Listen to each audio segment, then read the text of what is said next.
Gopi Jana Vallabha Girivaradari.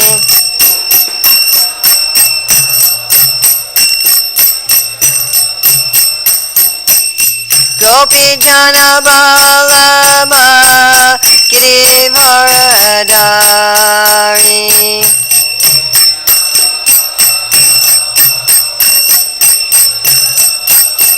Yasodanandana Braja Janaranjana Yasodanand Yasodanandana Braja Janaranjana Yasodanand Yamuna Tira Manachari. Yamuna Tira Manachari.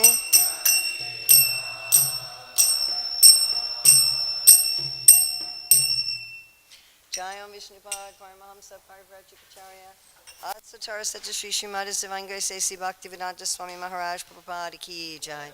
ISKCON founder Acharya Srila Prabhupada Ki Jai. Anantakoti Vaishnav Vrinda Ki Jai. Namacharya Srila Haridas Thakur Ki Jai. Prem Shri Kaho Shri Krishna Chaitanya Prabhu Nityananda Shri Advaita Gadadhar Shivasadi Gaur Bhaktivinoda Ki Jai.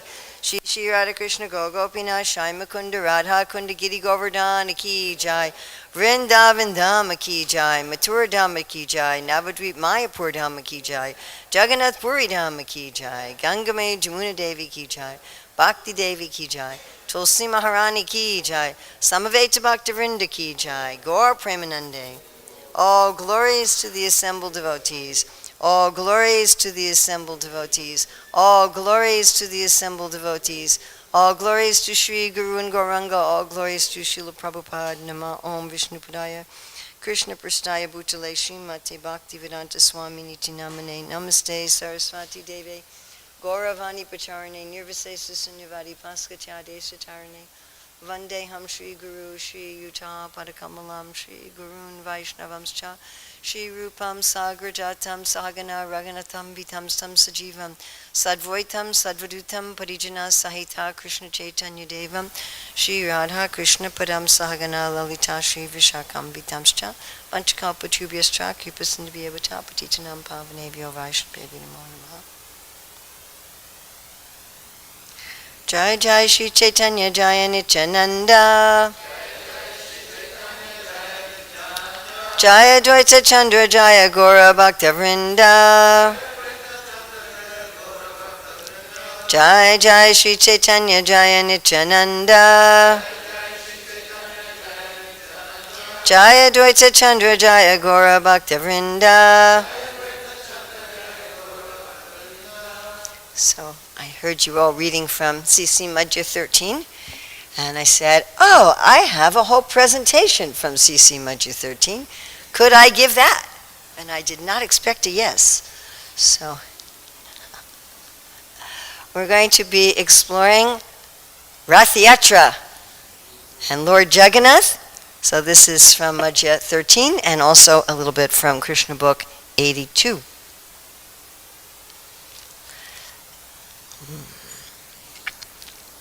So Lord Jagannath leaves his throne and he gets up onto the car.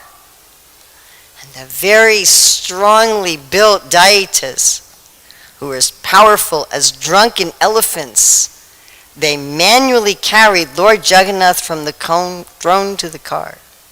While carrying the deity of Lord Jagannath, some of the Daitas took hold of the shoulders of the Lord and some caught his lotus feet.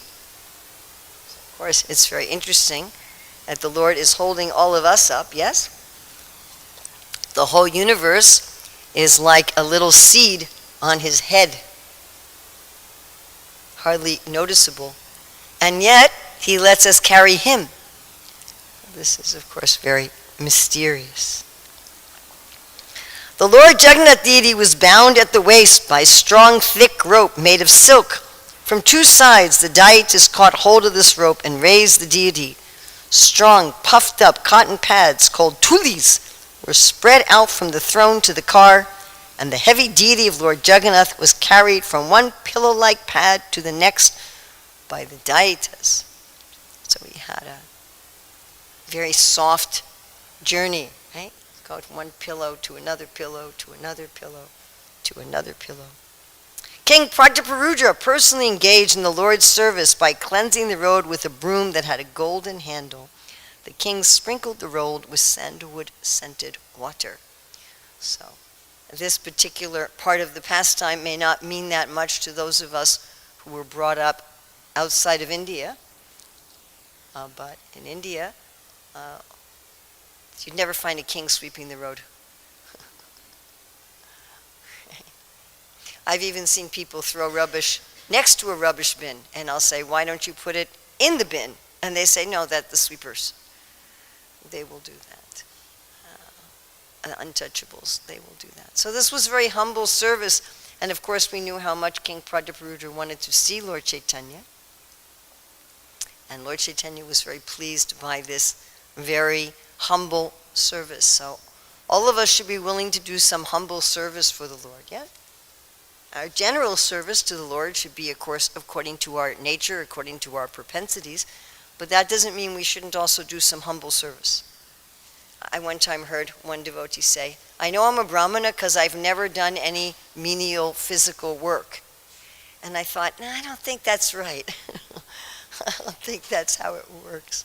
Prabhupada says a real Brahmana makes a place cleaner than when they came to it. Right? Then we should always be willing to do some menial service for the Lord. For the pastimes of the Rath Yatra ceremony, Lord Jagannath got aboard one car, and his sister Subhadra and elder brother Balaram got aboard 2 other cars. The fine white sand spread all over the path resembled the bank of the Yamuna.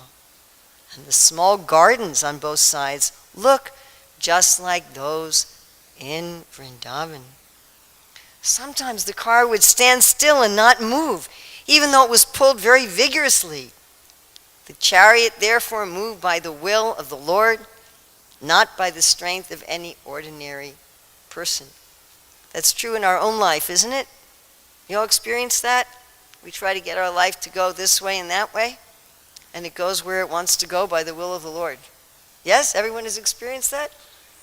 Sometimes it goes very fast, and sometimes it doesn't seem to go anywhere at all. Sometimes it goes in its own direction, and you're like, wait a minute.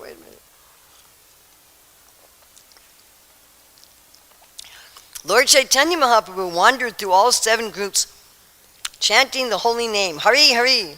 Raising his arms, he shouted, all glories to Lord Jagannath! All glories to Lord Jagannath! There were 7 groups of singers and dancers, and the Lord simultaneously appeared in all of them, though not everyone could see him. So who could see that he was in all 7 groups? Maharaj Prataparudra. You can't always tell who's getting the mercy of the Lord, can you? He seemed like he wasn't getting the mercy of the Lord. It seemed like the Lord wasn't seeing him. It seemed like the Lord was rejecting him, but he could see what no one else could see.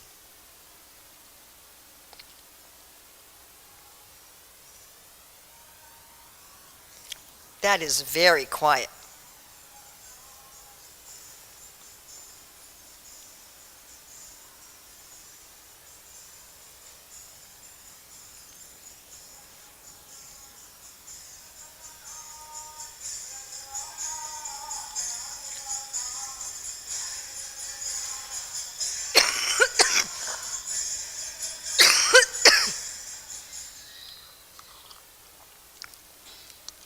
So this Rath Yatra festival is not just some ordinary parade, but it is a reciprocation where the Lord is coming back to Vrindavan.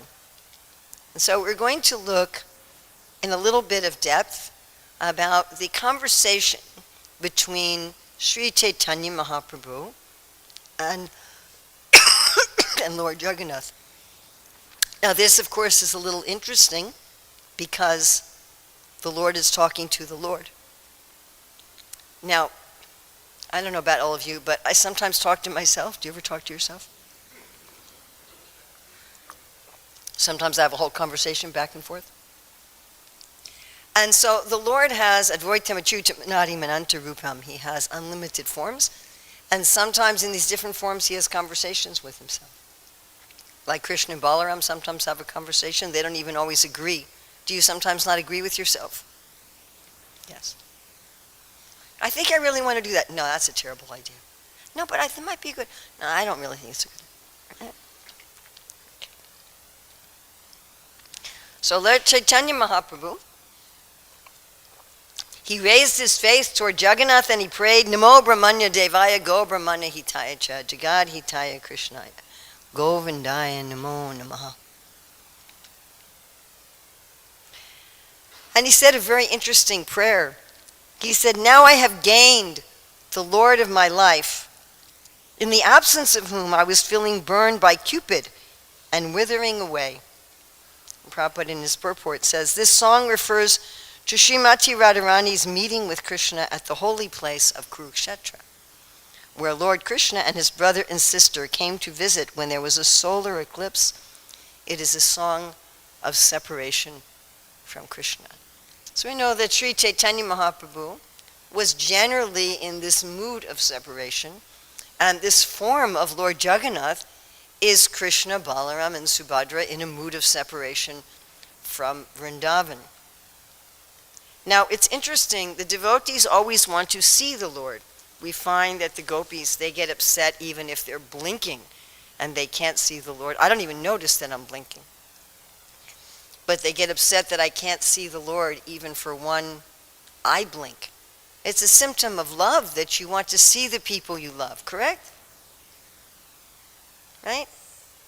Like I come here regularly to LA because we have a son that lives in Irvine. I want to see him. I want to see him and his wife and his children because I love them. Does that make sense?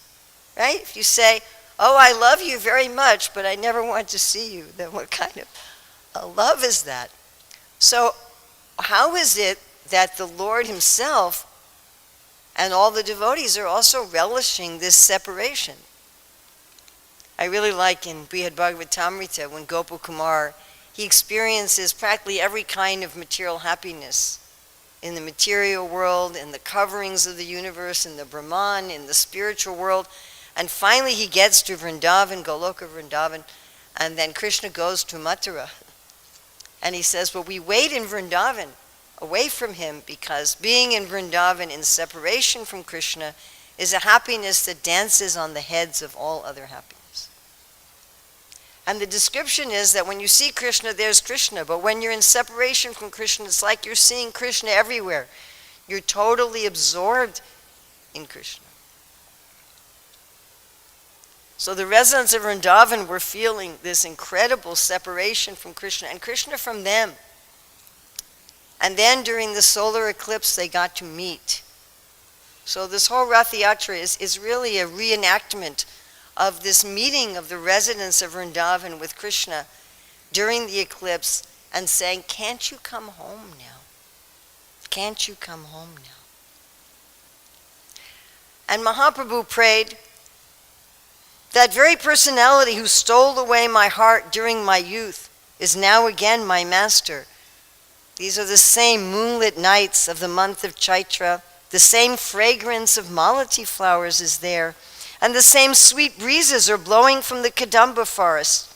In our intimate relationship, I am also the same lover. Yet still my mind is not happy here. I am eager to go back to that place on the bank of the Reva under the Vetasi tree. That is my desire. Now only Swarup Damodar understood what Mahaprabhu was singing because this was not a sloka. It was a love song. And people might have been thinking, why is this sannyasi singing love songs? Right? If one of our ISKCON sannyasis started singing love songs, we would become a little suspicious. Right? But he's in this mood. Come back to Vrindavan, come back to Vrindavan. Now we might also wonder, is this selfishness? that the devotees want the Lord to come to Vrindavan. So Krishna Das Kaviraj very nicely describes this difference between love and lust. That love is like gold. You're trying to please the senses of your beloved, like we have one of the definitions of pure devotional service. Sarvapadi vinirmuktan tarparatena nirmala rishikesha rishikena sevanam bhakti uchite. I want my senses to be used to serve Krishna, the master of the senses. And lust is I want Krishna to serve my senses. Most people are worshiping the Lord in this world with lust. My dear Lord, please, give me this, give me this, give me this. Right? I once saw this young woman come and place an envelope on the altar at one of our temples, and I said, "What's in the envelope?" And she said, "My exam grades, and I'm praying to Krishna that they be high grades." And I'm thinking, it's a little late now. But we're thinking like that, give me this, give me this. So it may look like that. Krishna, I want to bring you to Vrindavan. So that's where I'm living in Vrindavan. I don't feel comfortable going to Dwarka. So I want you to be where I am. But no, they're understanding that Krishna is going to be happiest in Vrindavan. Because that's where he can fully relax. You understand? Krishna says in the Bhagavad Gita, he is the abode. And we all know how we feel when we go to our home. We're like, I can just relax. I can be myself. I don't have to try to impress anybody.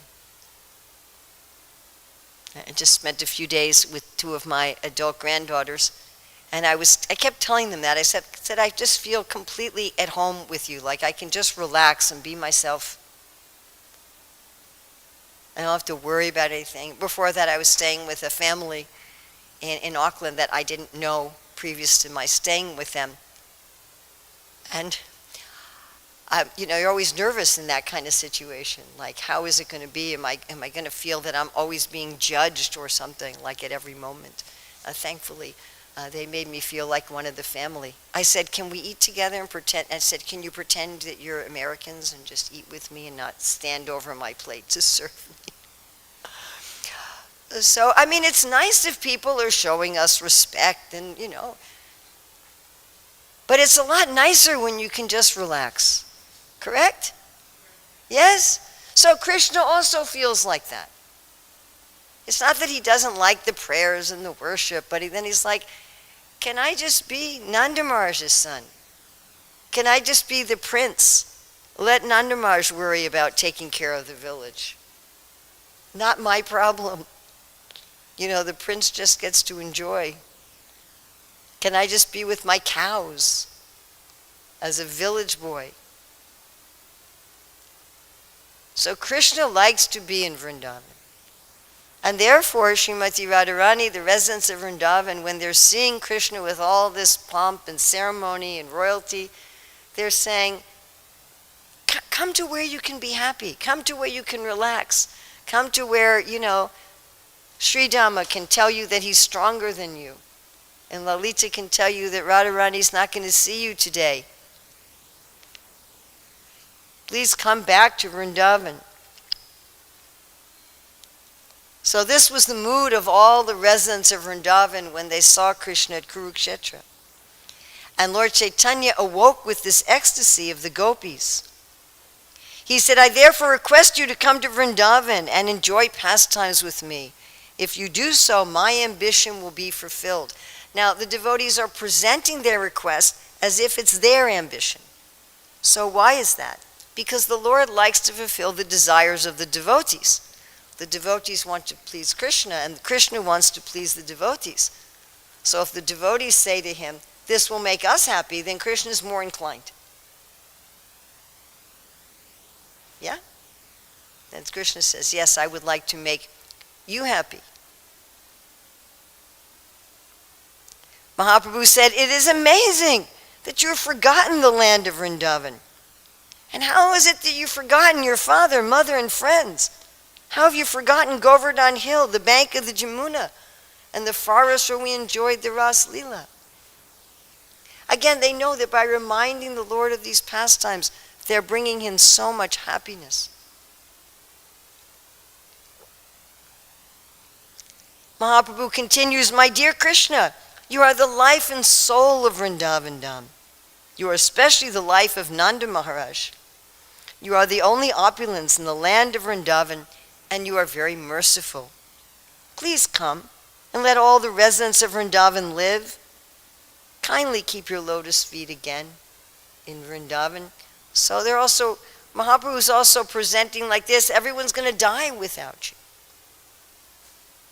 When Krishna's in the coils of Kaliya and the residents of Vrindavan are fainting, so Lord Balaram calls out, my dear Lord, these are not the residents of Vaikuntha or the residents of Vayodhya, these are the residents of Vrindavan. They cannot tolerate that you're suffering like this, and they're all going to die, and then what will happen to your soft heart? So in the same way, Mahaprabhu is telling Lord Jagannath, the residents of Vrindavan, they're going to die without you. How are they going to go on? You have to come home. Then Lord Jagannath responds. He says, I cry day and night simply upon remembering you inhabitants of Vrindavan. No one knows how unhappy this makes me. We might say, how is it that the Lord is unhappy? He's Satchidananda, he's always blissful. But blissfulness isn't just insipid. It isn't just, I'm so blissful. You know, blissfulness has variety. Srila Rupa Goswami explains in Bhakti Rasamrita Sindhu so much variety of emotion. One of the 7 secondary rasas is the Karuna rasa, the rasa of compassion, of lamentation. And at one point, Srila Rupa Goswami says, a person may doubt whether or not this is happy. But he says, just like the Ramayana is full of Karuna rasa. But still, Hanuman is reciting this Ramayana all the time. We see even materially that people enjoy different types of rasas. People go to see sad movies, correct? They pay money to cry. People go to sporting events to become angry. That's why they go to political rallies as well. Right? They go on rides to become afraid. Again, paying money to go on a ride to become afraid.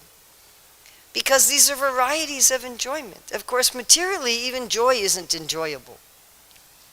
Because it's just the senses and the mind, it's not the actual soul. But all these experiences exist in the Lord. Akila Rasamrita Murti. He's experiencing all varieties of tastes, including this compassion.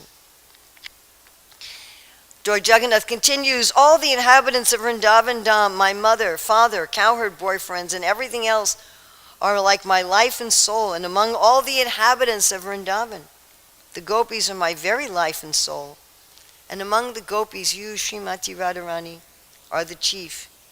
Therefore, you are the very life of my life. So he's saying, I'm not away from you because I'm hard-hearted. You know, we may think like that. Oh, I don't see Krishna, he must not love me. And Lord Jagannath is saying, no, I love all the residents of Vrindavan so much.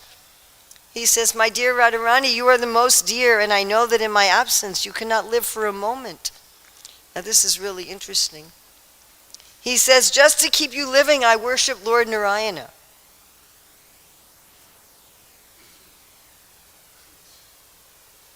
By his merciful potency, I come to Vrindavan every day to enjoy pastimes with you.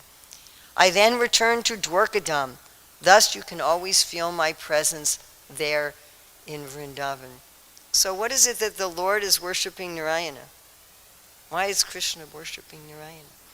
Again, he's in this mood that I'm a cowherd boy. And all the residents of Vrindavan, they're Vaishnavas.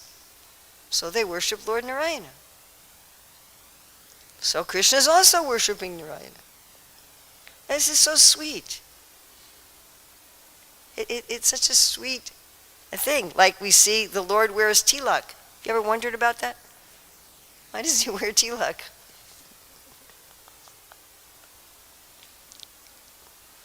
He says, I wish to protect the inhabitants of Vrindavana from the attacks of my enemies. That is why I remain in my kingdom. Otherwise, I am indifferent to my royal position. Whatever wives, sons, and wealth I maintain in the kingdom are only for the satisfaction of the yadus. So he's saying, really, I'm here to take care of you. I have to be away from you to take care of you. But I'm just full of missing you and love for you.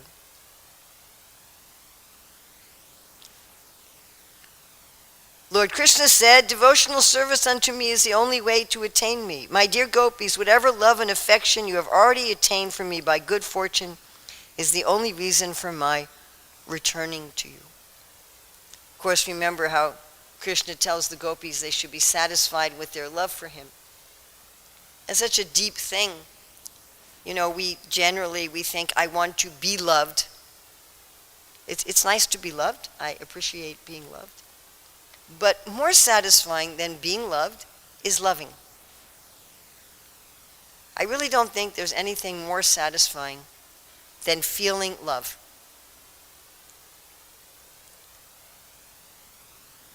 And especially when you feel love for someone who may not be able to reciprocate. Like you're holding some little baby that doesn't even really understand that you're another living being. And you're just holding this little sleeping baby on your chest and you're just rocking your little baby. It's such a satisfying feeling to love. I just don't think there's anything more pleasurable than feeling that love. And if we can feel that much pleasure feeling love for a baby, or people feel that much love, I don't know, for their cats or something, their dogs. They're just a little jiva. How satisfying to feel that love for Krishna. When we feel that love for Krishna, then it's constantly overflowing love. And of course it is reciprocated in his love for us. That's what we really want. This morning I was hearing Prabhupada saying that the whole purpose of life is to develop this love for God. He said, whatever religion you can do, if you know it's a real religion, Savaipam Samparo Dharmo, if it actually gives you love of God, Yadyatma Suprasidati, that's what will make us happy. And we already have that love. It's just a question of being in a process that wakes it up, that shakes it up, that goes, hey, you're a soul, you already love God. So as this conversation is going on between Lord Jagannath and Lord Chaitanya, they reach the place called Balagandi. And here Lord Jagannath stopped his car. So you ever go on a long road trip and you always have to stop to eat, right? So Lord Jagannath is also going to stop to eat. It was customary that food be offered to the Lord at that place. Indeed, innumerable dishes of food were offered, and Lord Jagannath tasted each one of them. All kinds of devotees of Lord Jagannath, from neophytes to the most advanced, offered their best cooked food to the Lord. The devotees offered their food everywhere. In front of the cart, behind it, two sides, in the flower garden. Whenever possible, they made their offering to the Lord, for there were no hard and fast rules. So there were just plates of food everywhere. So now we're going to turn to the Bhagavatam. This is the 10th canto, chapter 82. This is from Krishna book. And this is the instructions that the Lord gives the gopis at Kurukshetra, which parallels the instructions that Lord Jagannath is giving to Lord Chaitanya. And these are very important instructions. Srila Prabhupada writes that this important instruction by Krishna to the gopis can be utilized by all devotees engaged in Krishna consciousness, which is all of us, yes? All right, we ready? So the gopis are coming there to Kurukshetra. They want to bring him back. They're feeling separation. And what does the Lord say? He says, everything is but a different manifestation of my energy. And because the energy is not separate from me, it is to be concluded that I am existing in everything. The light of the sun, the light of the moon, the heat of fire, flower-bearing spring, our ability, the purifying wind, all the tastes that come from the earth. Now this instruction that the Lord gives in 1082:45, we see a parallel to the Chatur Shloki of the Bhagavatam that was given by the Lord to Brahma, the essence of the Bhagavatam. So here we're going to compare verse 2935, which is the third verse of the Chatur Shloki. O Brahma, please know that the universal elements enter into the cosmos and at the same time do not enter into the cosmos. Similarly, I myself also exist within everything created, and at the same time I am outside of everything. This is the third of the 4 essential verses of the Bhagavatam. Our core siddhanta, our universal eternal truths that transcends all context. Now listen to the instruction that the Lord gives to the gopis at Kurukshetra. Dear ladies, I am the beginning and the end of all created beings and exist both within and without them. Just as the elements ether, water, earth, air, and fire are the beginning and end of all material objects and exist both within and without them. Is this basically saying the same thing? Yeah? What do you think?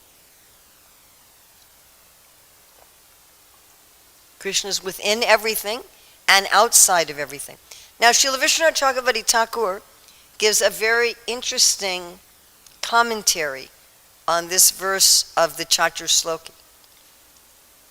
He says that the Lord is detached from everything in the material world, but very attached to the devotees.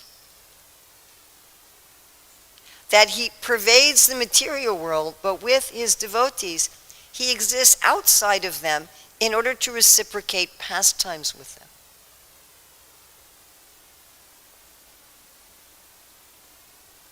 Now here we find another interesting parallel. This is the instructions that Krishna gave through Uddhava to the gopis in 1047:29. And then again, the instruction he's giving directly to them at Kurukshetra. Let's look at 1047:29. The Supreme Lord said, "You are never actually separated from me, for I am the soul of all creation. Just as the elements of nature, ether, air, fire, water, and earth, are present in every created thing, so I am present within everyone's mind, life air, and senses, and also within the physical elements and the modes of material nature." And then what does he tell them directly? Dear ladies, I am the beginning and end of all created beings and exist both within and without them. Just as the elements ether, water, earth, air, and fire are the beginning and end of all material objects and exist both within and without them. So I want to read a little bit from Srila Vishwanath Chakravarti Thakur's purport on 2935. He says, the entrance of the elements into the living beings is without attachment, since the elements are not conscious. Like the ether, although I am conscious, like a man who lives in his house without attachment, I remain without attachment while entering, regulating, and protecting all beings. My pastimes are without attachment in relation to the elements and the living beings within the material world. But I desire to show myself to my obedient devotees who have entered my heart, who have perfected themselves and bowed to me, remaining separate, not entering their hearts. I desire to offer my beauty to their eyes. I desire that my fragrance enters their nostrils, and desire to fill their ears with the nectar of my sweet voice, speaking with them and answering them. I desire to make their limbs experience the sweet softness of my body by touching and embracing them. Thus situated inside my devotees and externally as well, I perform pastimes with great attachment for my pure devotees beyond the gunas whom I cannot give up. Now this concept of the Lord showing the beauty of all of his limbs, the beauty of his form, his fragrance, his sound, his touch, is also explained by Vishwanath Chakravarti Thakur in Madhurya Kadambini as a symptom of prema. And as the devotee experiences the Lord in each of these ways, the devotee keeps fainting in ecstasy. Actually, the Lord wants to be with the devotees and have the devotees enjoy him personally through love. The materialists want to enjoy the Lord's energy separate from him. And the devotees, they want their enjoyment to be with the Lord personally in love. Srila Prabhupada goes on to say, the living entity is imprisoned in the material condition on account of his false conception of himself as the supreme enjoyer. This false ego of the living entity is the cause of his imprisonment in material existence. And then Prabhupada goes on, what Krishna is saying, accept everything with a philosophical attitude, then you will understand that you are always with me. So this should be our Krishna consciousness. Simultaneously feeling separation from Krishna and feeling that Krishna is always with us. He's with us in the light of the sun, in the taste of water. He's with us in our heart. He's with us. He said, I am the life of all that lives, our very life, our consciousness. Then Prabhupada ends with, the gopis, having been instructed by Krishna in this philosophy of simultaneous oneness and difference, remained always in Krishna consciousness and thus became liberated from all material contamination. Anyone who follows these instructions of Krishna is immediately freed from the jiva kosha imprisonment. A person in full Krishna consciousness is always liberated from false egoism. He utilizes everything for Krishna's service and is not at any time separated from Krishna. Okay, so I want to play a little bit of a lecture Prabhupada gave at Ratha Yatra. Do you have the volume up?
So I thought you would all like that, Prabhupada twice saying this is a feeling festival.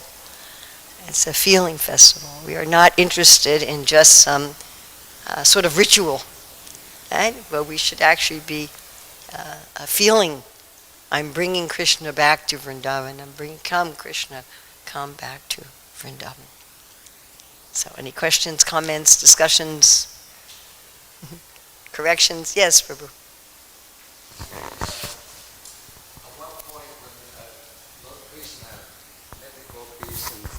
And he was telling among everyone, I love the gopis, but you, Srimati Radharani, you are the love of my life. Yes. So sometimes in the material conception we think, well, if you love him, why don't you go with her now?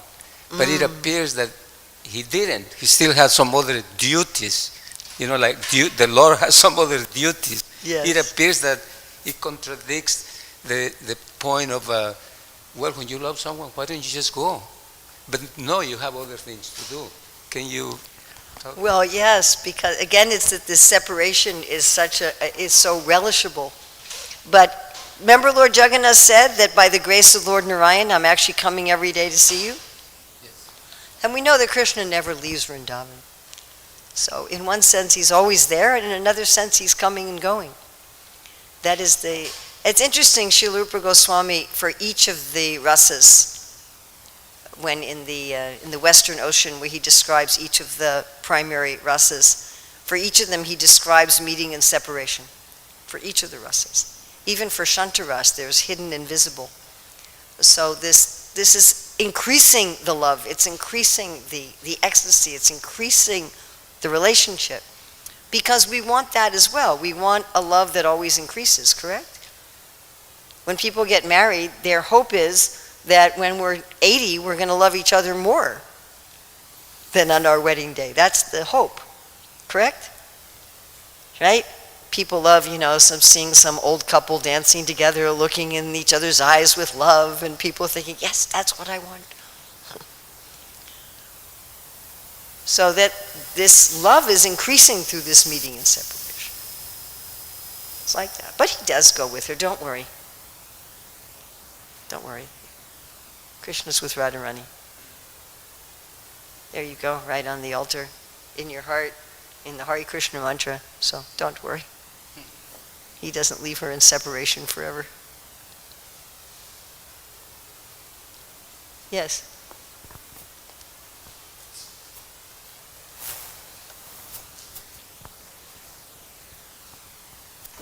Thank you for a wonderful presentation and class. It seems so funny what you said about how we really enjoy loving more than anything else. We actually feeling the emotion of love. But the problem is that we're always hankering to be loved. So I was wondering if you could say something about that. It's like a duality. Why are we always hankering to be loved? Because we're not in touch with the love that's already in us. You know, these statements, like the last verses of the Shikshashtaka, I love you no matter what you do, whether you reciprocate with me or not. When we're in touch with Krishna, when we realize our connection with Krishna, we are filled with this ever-flowing, unlimited love for him. That it not only does it fill us, like David said, my cup runneth over. Not only does it fill us, but it overflows. And reciprocation is irrelevant. It's just irrelevant. Actually, at that point, one doesn't need reciprocation from anyone or anything. That Krishna says, I think it's in the 5th chapter, that one who's realized they have no need to depend on any other living being. You know, real unconditional love means I'm so full of love that I don't need reciprocation. The way I think about it, it's like if you have a spring of water that's coming out of the ground and it just keeps flowing. And I think of it like that, like if our heart's a kind of basin, and then there's this spring of love that's just filling us completely and overflowing. And then we love all living entities without even caring that this is a nasty, envious person who wants to hurt me. We still love them. We may not invite them into our living room for, dinner. But we feel this love for all living entities. We don't need any other reciprocation. It's just not necessary. The devotees want to be with Krishna to express their love for him, not so he can love them. And this is the great mystery. This sense of I need to get something comes from an illusion of separation from Krishna. It comes from an illusion that I'm disconnected. And when I have this illusion of being disconnected, then in my smallness, I feel incomplete. And I feel that I need to complete myself with so many things. I need to complete myself with objects. I need to complete myself with financial security, with buildings, with food, with relationships, with so many things. But we find that no matter how much of those things that we get, we still don't feel complete. So we want to be in touch. Prahlad Maharaj, he says that we're naturally happy, but as soon as we go to look for happiness, then our misery begins. Because as soon as we're looking for happiness outside ourselves, that's predicated on the concept that I'm incomplete, that I need something outside myself. Of course, the devotees always feel that Krishna loves them. It's not that they don't feel that, because that infinite love they feel for him is due to their connection with him. But they're not needing any particular type of reciprocation at all.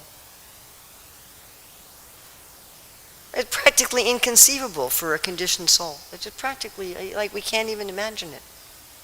But we can have some idea. I think we have some idea, any of you who've ever held a sleepy or happy baby on your chest and you're just rocking, you have some idea the baby's not loving you. The baby doesn't even know that you exist, really. And yet it's this deep satisfaction, correct? It's kind of amazing. So we all have experienced this with somebody, it's something in our life. Even if it was just a moment where we were satisfied by loving. Of course, because we're not loving Krishna, we're loving a part of him separate from him, it's not fully satisfying and it doesn't last and so forth and so on. But we can get some little idea that that's the only thing that's going to satisfy us. Yadyatma supersediti, that's all that will satisfy us. And then we won't care. I was meditating on this song, Bhakti Vinod, which I've sung so many times, but I don't know, I was just meditating, Kita Janma Hoy Yata Tu Adas. I'm willing to be a worm if the worm's a devotee. And I'm thinking,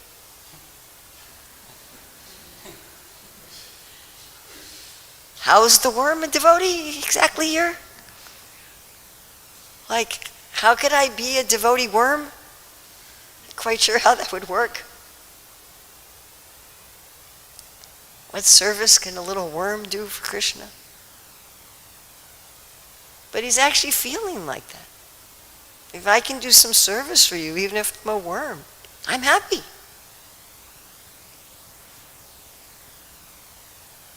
I was just really thinking about this. I was talking with my oldest son the other day about some service. And he was saying, is it really going to make a difference if you do this or not? Is it really going to change anything in the world? And I said, I don't know. I don't know if any of us really make that much of a difference. But even if we do some small, so I was meditating on worm service, to do some small service. But the devotees are thinking like that. If I'm Brahma, if I'm a worm, as long as I can love you, I don't really care. So what an amazing thing that must be. What an elixir that must be. I like where Bali Maharaj said to Vamandev, he says this in arrogance, he says, you should ask me for something so great that you'll never have to ask anybody for anything else ever. And Vamdev's like, I don't think you can say that. But that is what it is. The thing that is so great that we'll never care about anything else is if we're filled with that love. So that's this Rath Yatra festival, this feeling festival, as Prabhupada says. So thank you very, very much. Anybody else, or we should end here? Yeah? Yes, Prabhu. I just received a message that Ambrish Prabhu had a heart attack. Oh no, Krishna. And he's in critical condition on a respirator. Oh my God. So I was thinking maybe we could all sit here and just chant to Lord Nrsingadev on his behalf for his protection. Hare Krishna. This old song? All together at the same time? Namaste Narasimhaya.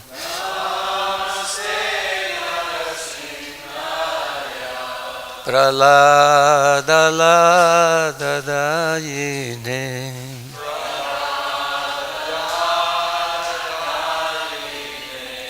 Hiranjakasipu Vaksaha.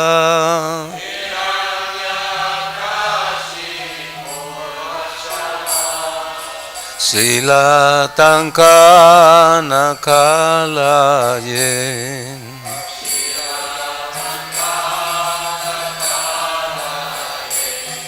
Ito Nisingha Parato Nisingha.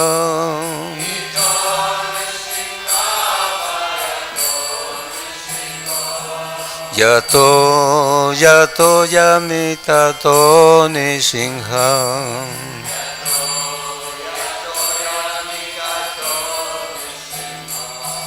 Bahir Nisingho Hridaye Nisingho.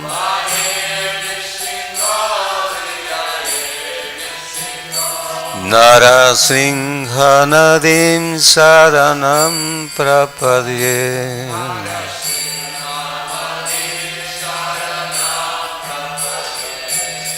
Tava kara kamala varenakam adbhuta sringam dalita eranjakasipum tanuvringam keshavadrita narahari rupa Jai Jagadisha Hare Jai Jagadisha Hare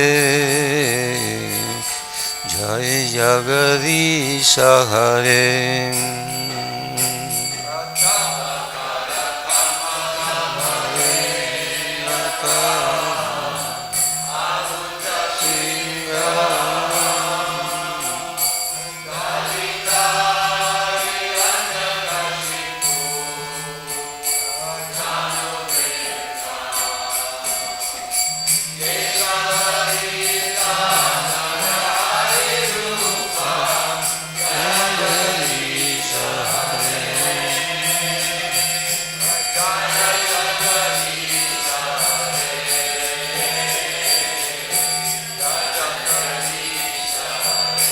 Jaya Nisinghade, Nisinghade, Nisinghade, Jaya Nisinghade.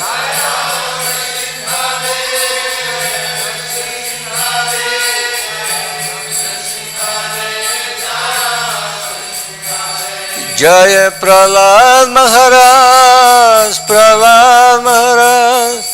Prahlad Maharaj, Jai Prahlad Maharaj.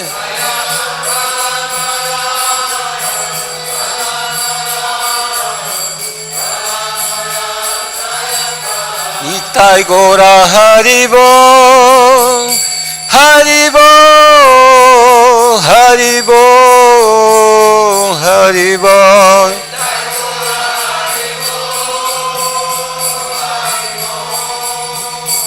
Haribo, Zagora Haribo. Nrisingade Bhagavan ki jai, Prahlad Maharaj ki jai, Srila Prabhupada ki jai.